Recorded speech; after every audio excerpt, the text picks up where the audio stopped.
carta de Pedro, capítulo 2.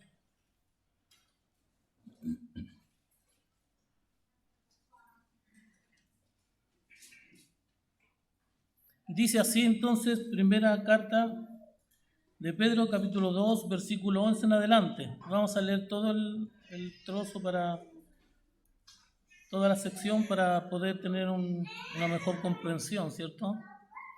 Primera de Pedro 2, 11 dice así: Amados, yo os ruego como a extranjeros y peregrinos que os abstengáis de los deseos carnales que batallan contra el alma, manteniendo buena vuestra manera de vivir entre los gentiles, para que en los que murmuran de vosotros como de malhechores glorifiquen a Dios en el día de la visitación al considerar vuestras buenas obras. Por causa del Señor, someteos a toda institución humana, ya sea al rey como a superior, ya a los gobernantes como por él enviados por castigo de los malhechores y alabanza de los que hacen bien. Porque esta es la voluntad de Dios, que haciendo bien hagáis callar la ignorancia de los hombres insensatos, como libres, pero no como los que tienen la libertad como pretexto para hacer lo malo, sino como siervos de Dios. Honrad a todos, amad a los hermanos, temed a Dios, honrad al Rey. Criados, estad sujetos con todo respeto a vuestros amos, no solamente a los buenos y afables, sino también a los difíciles de soportar, porque esto merece aprobación si alguno a causa de la conciencia delante de Dios sufre molestias, padeciendo injustamente, pues qué gloria es si pecando sois abofeteados y lo soportáis. Mas si haciendo lo bueno sufrís y lo soportáis, esto ciertamente es aprobado delante de Dios, pues para esto fuisteis llamados, porque también Cristo padeció por nosotros, dejándonos ejemplo para que sigáis sus pisadas, el cual no hizo pecado ni se halló engaño en su boca, quien cuando le maldecían no respondía con maldición. Cuando padecía no amenazaba, sino encomendaba la causa al que juzga justamente, quien llevó él mismo nuestros pecados en su cuerpo sobre el madero, para que nosotros, estando muertos a los pecados, vivamos a la justicia, y por cuya herida fuisteis sanados. Porque vosotros erais como ovejas descarriadas, pero ahora habéis vuelto al pastor y obispo de vuestras almas. Dios añada bendición a su palabra. Oremos una vez más. Bendito Señor, te damos gracias por leer tu palabra. Gracias, Dios mío, por darnos la posibilidad de leerla, de estudiarla, Señor, de compartir, de escuchar tu palabra, que es una bendición para nuestras vidas. Te rogamos, Señor, que nos hables, que nos alientes y que nos ayudes a perseverar y hacer tu voluntad, como dice tu palabra. Gracias, mi Dios, por todo lo que tú nos has dado y por lo que nos darás a través de tu palabra. En el nombre de Jesús. Amén. Amén. ¿Quién como nuestro Jesucristo? ¿Quién como nuestro Señor Jesucristo? En el estudio de hoy, ¿cierto? En la exposición de la palabra y en la carta de Pedro, podemos ver, ¿cierto?, un llamado, especialmente en el capítulo 2, un llamado a la sumisión, un llamado a vivir en una sociedad, en una cultura impía, una cultura que cada día se está alejando más y más y más de Dios. Muchas iglesias, sobre todo hoy en día, se está alejando más de Dios. Increíble.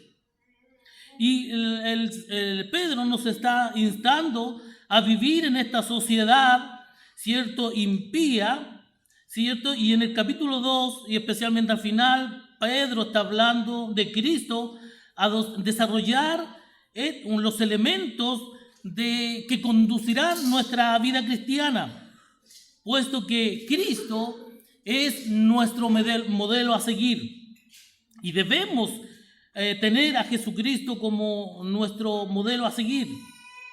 Consideremos el padecimiento de Jesús como nuestro estándar, como nuestro modelo.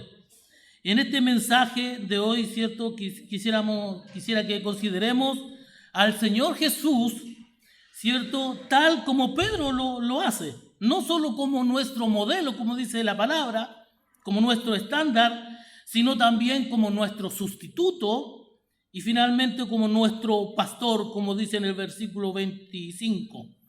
Amén. Y en el seno de la iglesia, de la adoración a nuestro Señor, está la hermosa ordenanza de la cena del Señor, ¿cierto? Que cada mes nosotros celebramos y recordamos, la cual conocemos bien, ¿cierto? Allí en la cena del Señor tomamos el pan, ¿cierto? La copa en memoria y comunión con Cristo. En ella hay un elemento clave, mis hermanos, y quiero que busquen rápidamente en Lucas 22, 19, un elemento clave, una doctrina que es la esencia misma del Evangelio de Cristo, el Evangelio cristiano, ¿cierto? El Evangelio de Cristo. Se resume en las palabras de nuestro Señor que dijo, versículo Lucas 22, 19, dice así, Lucas 22, 19.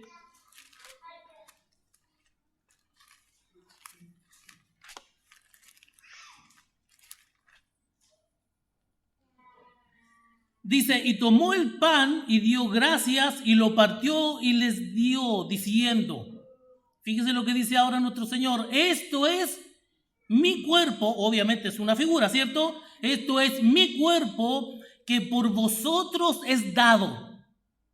¿Se fijó lo que dice ahí? Esto es mi cuerpo que por vosotros es dado. Haced esto en memoria de mí. Entonces, el Señor está diciendo de que el pan, ¿cierto? Que estaba figurando su cuerpo, Él lo iba a dar. Lo iba a dar en sacrificio. Lo iba a dar en sacrificio. Él, mi hermano, sufrió. Él, Cristo, murió. Él por nosotros, ¿cierto? Padeció. Eso es lo que dice Lucas, ¿cierto? Vemos en esta manera, y en Pedro, vemos el sufrimiento de Jesucristo en tres maneras. Y eso es lo que quiero que podamos ver y volvamos a Pedro. Vemos, ¿cierto?, el sufrimiento, la muerte, el padecimiento de Jesucristo en tres maneras. En primer lugar, ya hemos dicho que Pedro miró al sufrimiento y muerte de Jesucristo como el ejemplo, ¿cierto?, como un ejemplo para nosotros mismos, que íbamos a sufrir y que íbamos a ser maltratados de una manera injusta. Cristo padeció por nosotros, dice el versículo 21, pues para esto fuisteis llamados, porque también Cristo, fíjese la palabra también, porque también Cristo padeció por nosotros, dejándonos ejemplo para que sigáis sus pisadas. Sigáis sus pisadas, no solamente está hablando de vivir una vida justa, vivir en esta sociedad de una buena manera, sino que fíjese que el contexto está hablando del sufrimiento de Cristo, del padecimiento de Cristo allá en la cruz, ¿cierto? Todo lo que Él tuvo que pasar para morir en nuestro lugar. Él murió, Él padeció, Él sufrió y nosotros debemos seguir su ejemplo, debemos seguir sus pisadas. Él es nuestro estándar, el cual nosotros debemos seguir. el cual, versículo 22 dice, el cual no hizo pecado, ni se halló engaño en su boca. Claramente dice que aquí vivió una vida perfecta, ¿cierto? ¿Quién puede decir no hay engaño en mi boca? ¿Quién puede decir no hice pecado? Pero Jesucristo sí vivió una vida sin pecado. Tampoco se halló engaño en su boca. Versículo 23, quien cuando le maldecían, y fíjese aquí la respuesta de nuestro Señor, lo que él hacía, dice que cuando le maldecían, ¿qué hacía él? No respondía con maldición. Nos lleva a pensar nosotros, ¿cierto? ¿Cómo nosotros respondemos cuando nos pueden tratar mal? Cuando nos dicen malas palabras, ¿cómo respondemos nosotros? Cristo dice aquí la palabra que cuando le maldecían, no respondía con maldición. Cuando padecía, no amenazaba. ¿Qué hacía él? Sino que encomendaba la causa al que juzga justamente.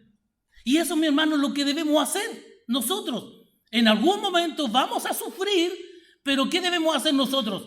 Encomendar nuestras almas a nuestro Dios. Él es el único que nos puede ayudar en esos momentos tan complicados para un cristiano. Amén. Cristo fue tratado injustamente más que cualquier otra criatura será tratada, porque Él era la única persona perfecta. Todo lo que le hicieron era totalmente inmerecido. Y el infierno, así como la humanidad, concretó sus energías contra Él. Y así Él sufrió de una manera que ninguno de nosotros conocerá verdaderamente. Y al sufrir de este modo, Él fue el ejemplo perfecto de paciencia. Aunque el dolor era más injusto que cualquier otro, Él nos da el modelo perfecto de una paciencia duradera. Cristo se convierte entonces en nuestro estándar, nuestro modelo. Él sufrió para darnos ejemplo también de sufrimiento, porque así como Él sufrió, nosotros también sufrimos o podremos sufrir en el futuro. Y ahora, mi hermano, se ve cada día más peligroso para un cristiano en estos tiempos. ¿O acaso no lo podemos ver diariamente?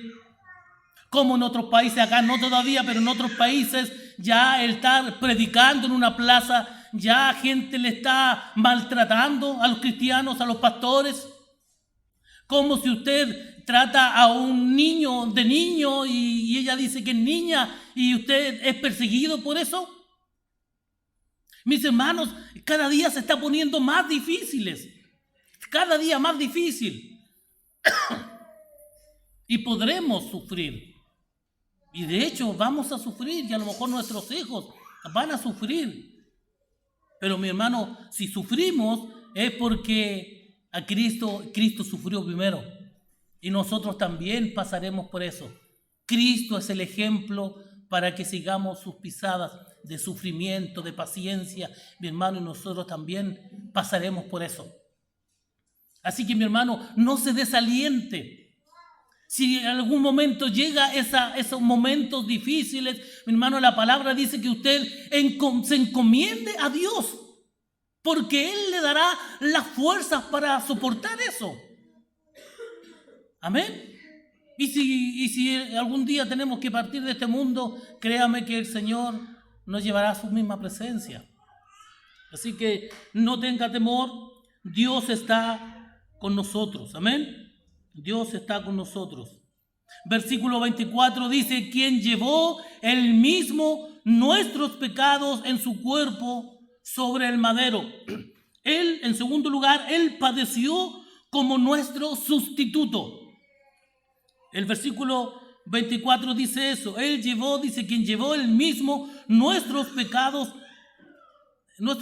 en su cuerpo sobre el madero, para que nosotros, estando muertos a los pecados, vivamos a la justicia, y por cuya herida fuiste sanados.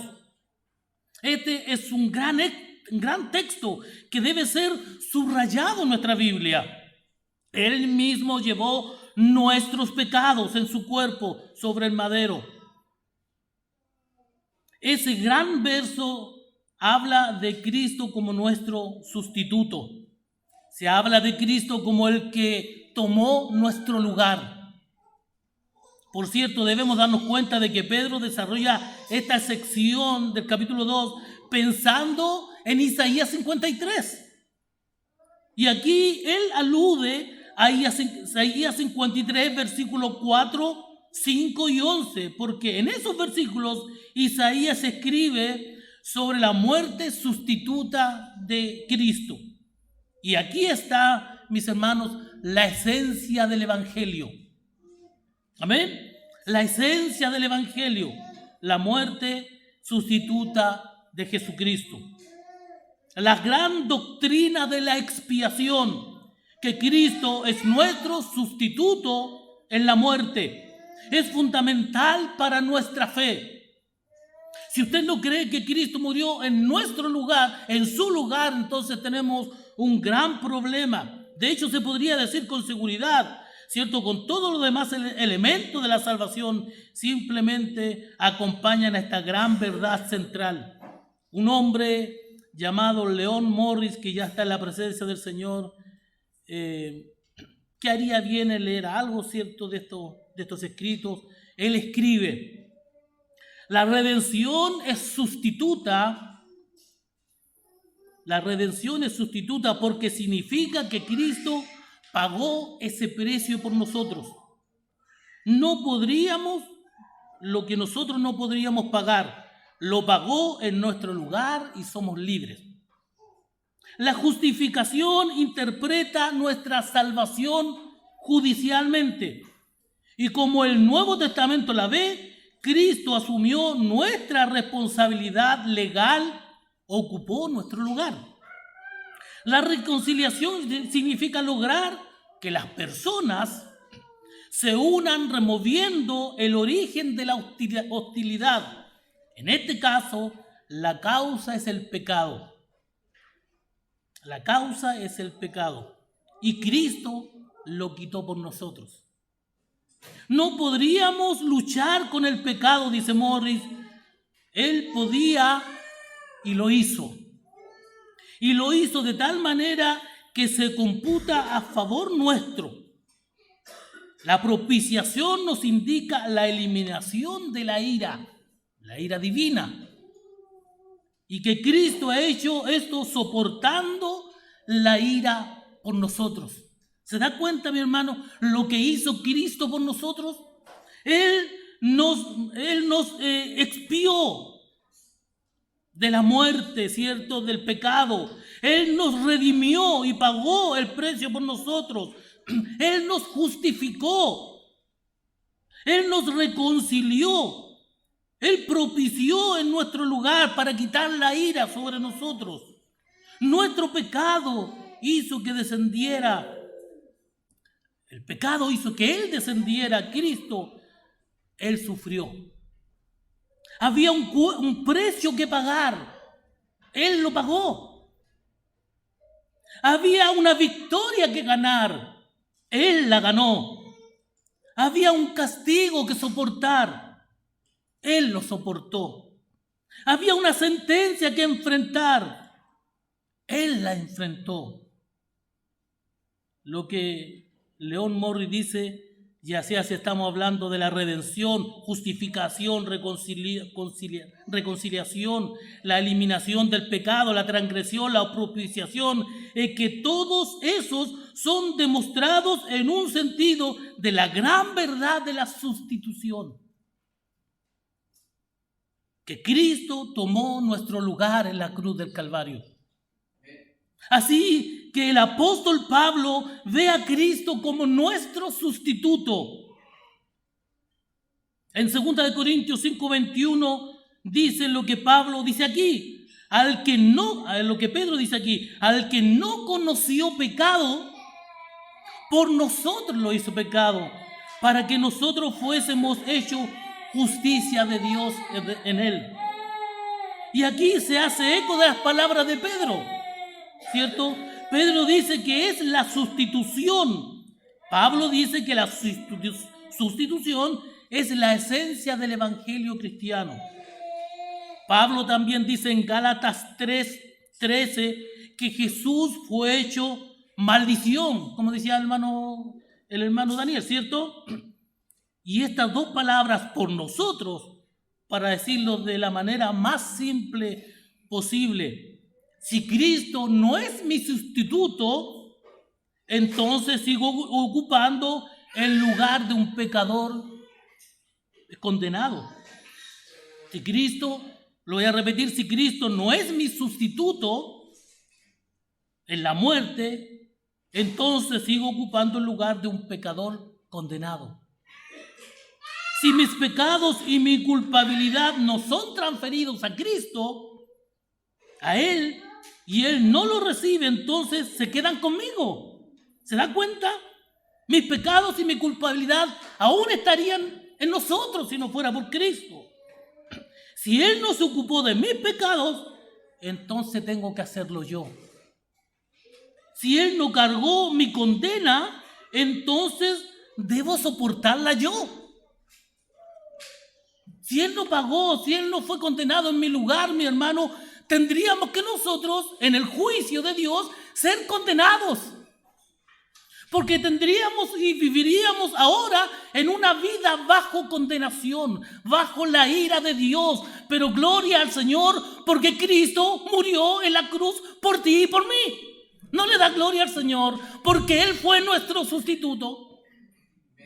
Él murió en tu lugar. Él sufrió en tu lugar. Él murió y sufrió por ti y por mí. No hay ninguna otra posibilidad. Es Él o yo. Algunos han sugerido, por cierto, que es inmoral enseñar la doctrina de la expiación. Algunos teólogos han sugerido que es inmoral enseñar que Dios encarnado tomó el pecado, el mío y el de usted, y lo cargó. Pero no es inmoral porque usted no está imponiendo a Dios algo que Él no quisiera.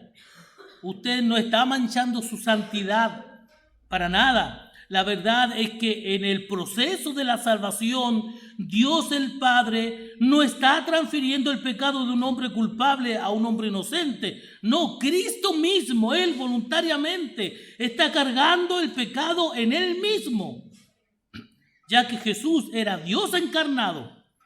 El punto es este: nadie está empujando a Dios a la muerte sustituta.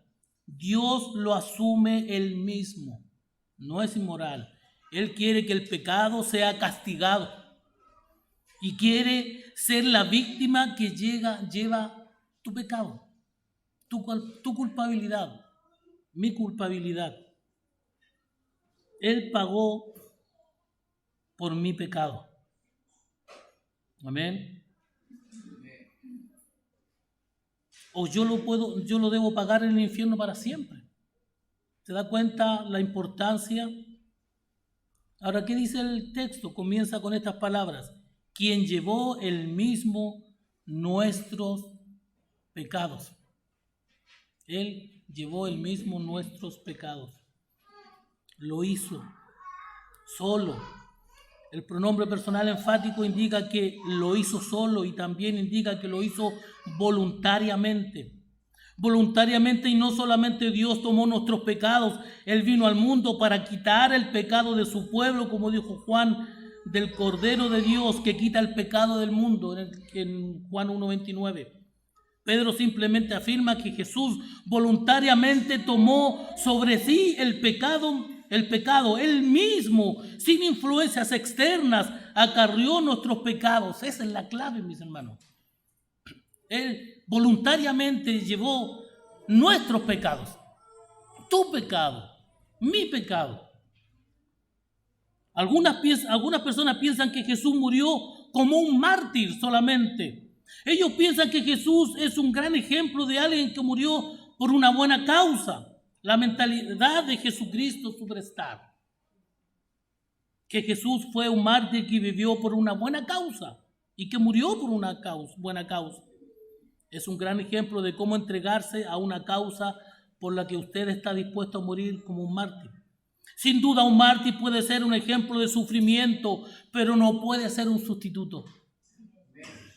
Una víctima no puede quitar mi pecado por el sacrificio de sí mismo.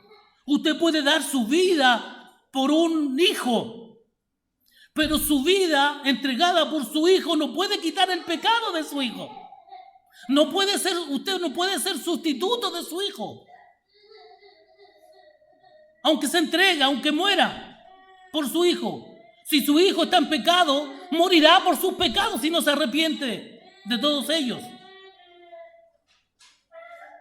Solo Jesucristo pudo ser nuestro sustituto. En 1 de Pedro 3:18 también dice esto. 1 de Pedro 3:18 dice, porque también Cristo padeció una sola vez por los pecados, el justo por los injustos, para llevarnos a Dios, siendo la verdad muerto en la carne, pero vivificado en espíritu. Amén.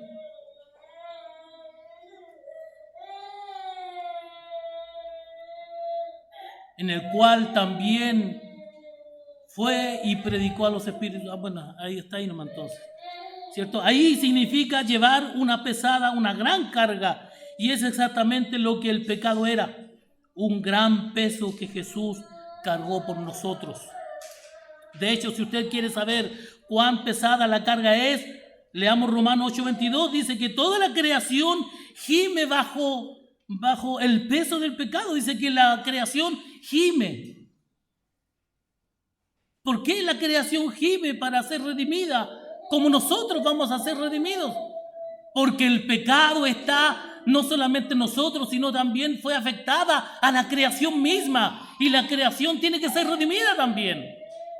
Por la carga del pecado está en condenación, como los hombres. Amén. Cuando vemos en el Antiguo Testamento, vemos claramente esto del pecado, ¿cierto? Israel llevó sus pecados deambulando por el desierto durante 40 años. ¿Se acuerda cuando Dios sacó a Israel de Egipto, ¿cierto? Y llegó ahí a Cades Barnea y los espías entraron a la ciudad y trajeron y dieron un informe al pueblo. Dijeron ellos, no se acerquen a la tierra, hay gigantes, somos como langostas. Vamos a morir, vamos a morir. Ellos decían, nos destruirán. Y Dios, créame que Dios se enojó en gran manera. Y Él dice que por vuestra incredulidad y falta de confianza en mí los castigaré. Y anduvieron errantes 40 años por el desierto. Dios los castigó haciéndolo vagar por el desierto durante 40 años. ¿Sabe? Hasta que cada uno de ellos murió. Todos los incrédulos murieron. Todos los que no le creyeron murieron. Y cada uno de ellos murió por su pecado. Y una nueva generación entró a la tierra. ¿Qué significa entonces llevar la iniquidad? Significa ser castigado. Eso es lo que significa. Por cada día en la tierra llevarán un año de iniquidad en el desierto. En otras palabras, sufrirán el castigo de su pecado. Llevar la iniquidad significa sufrir el castigo. Él llevó nuestro castigo. En Ezequiel 18:20 dice, el alma que pecare, esa morirá. El hijo no llevará el pecado del padre, ni el padre llevará el pecado del hijo.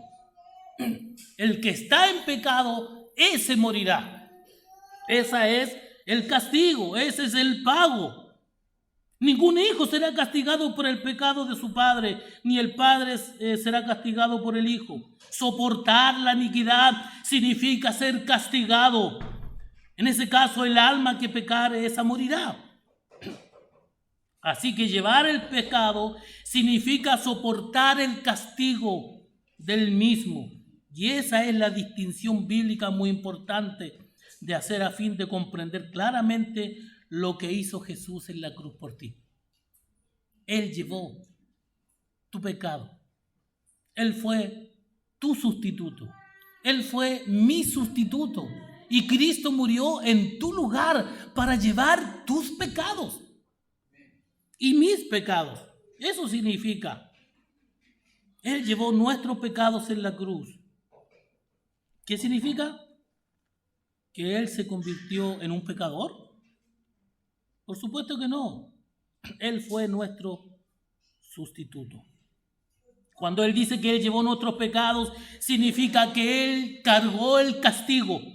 Él soportó la condena y no era solo la muerte física, sino la muerte espiritual. ¿Se acuerda cuando Él dijo, Dios mío, ¿por qué me has desamparado? ¿Por qué Dios lo tuvo que desamparar? Porque Él estaba cargando los pecados, tus pecados, mis pecados, los estaba cargando. Y usted sabe que Dios no puede ver el pecado. Él es santo, santo, santo. Entonces Él tuvo que padecer, Él tuvo que morir y ser separado de Dios por un momento. Él cargó por nosotros nuestros pecados. Pedro se está hablando de que Él tomó el castigo para satisfacer a un Dios santo. Él llevó nuestros pecados. Qué verdad más conmovedora, ¿cierto? Entonces, Él murió en tu lugar y en mi lugar.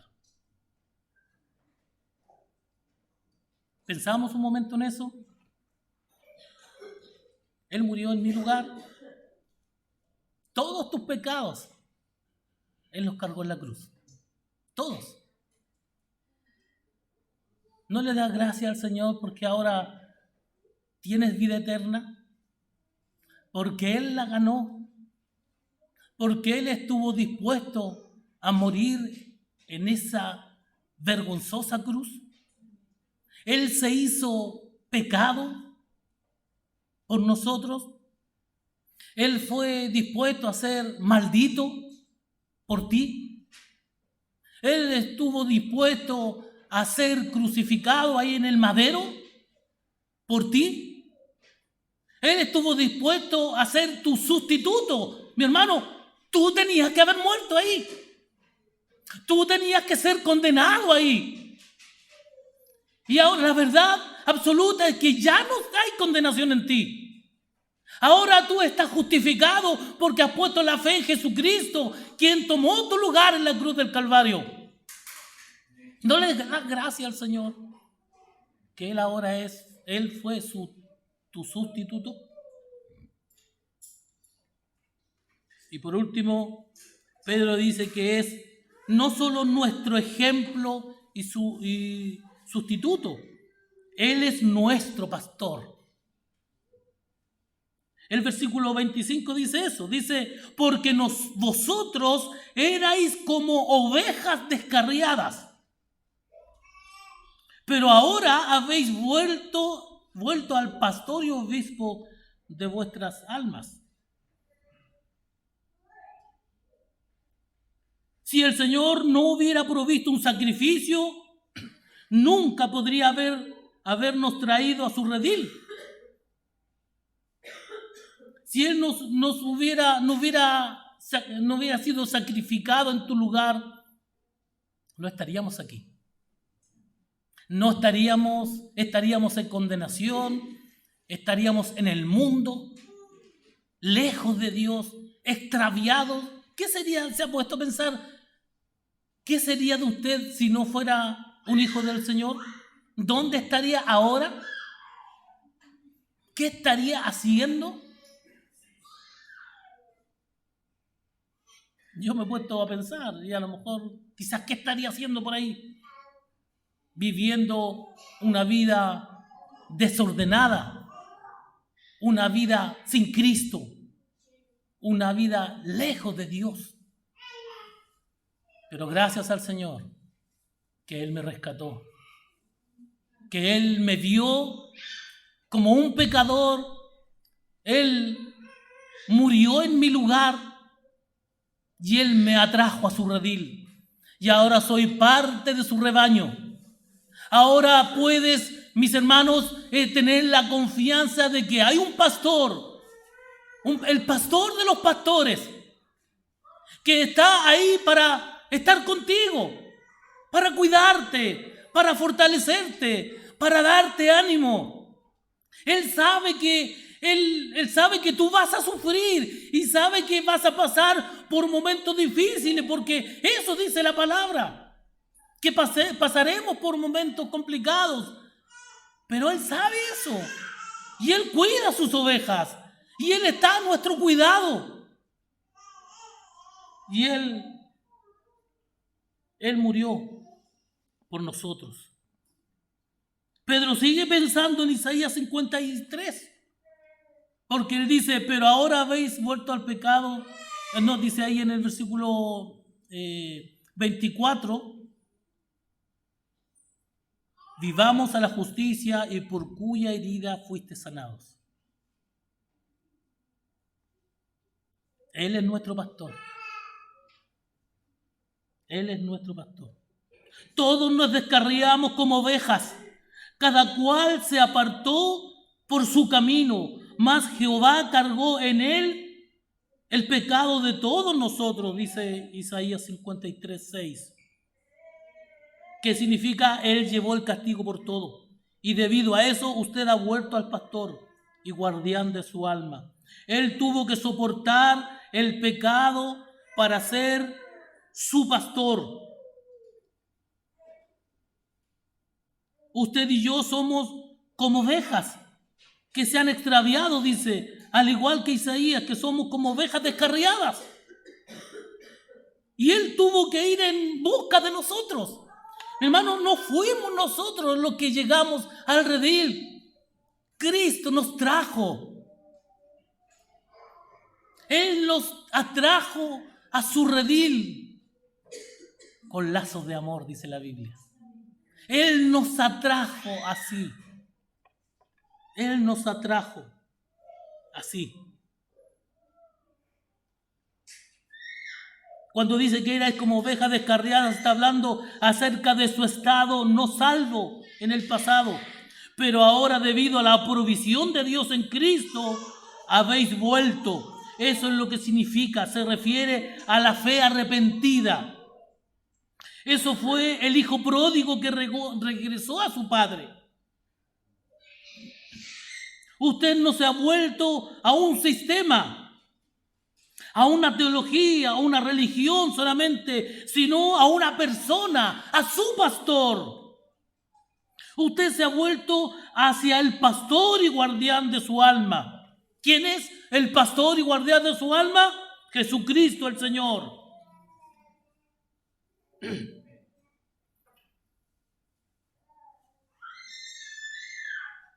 Primera de Pedro 5:4 dice: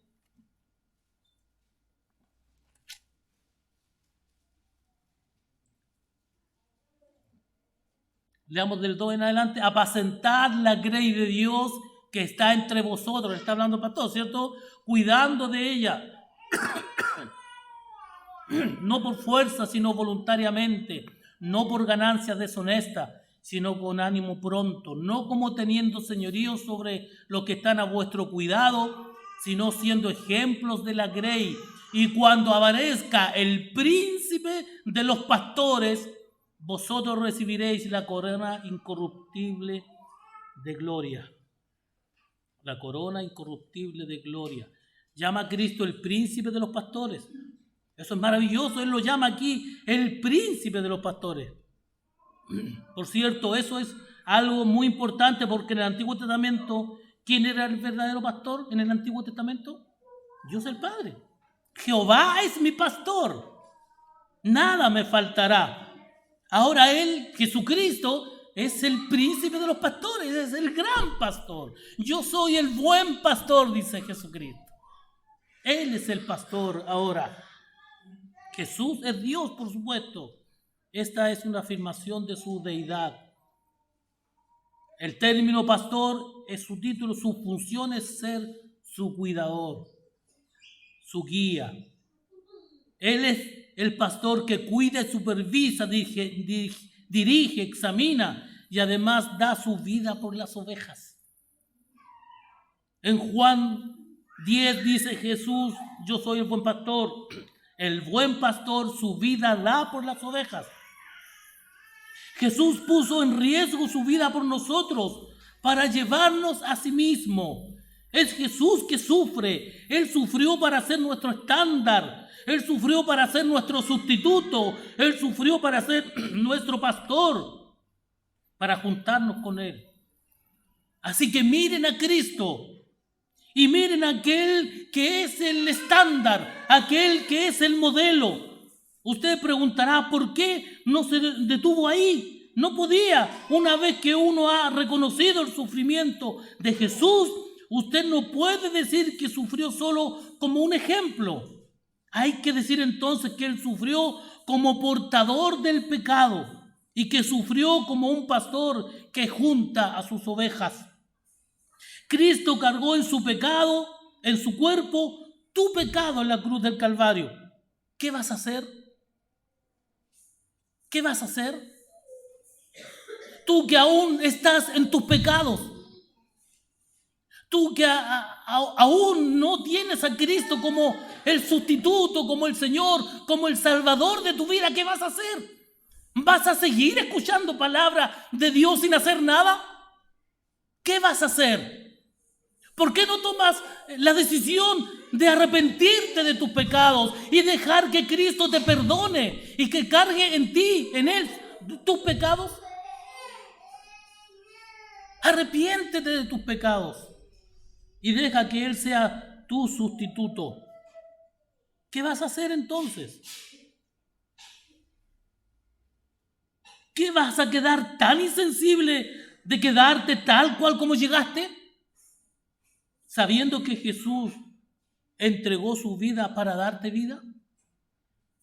Arrepiéntete de tus pecados y confiesa a Jesucristo como el Señor y Salvador de tu vida.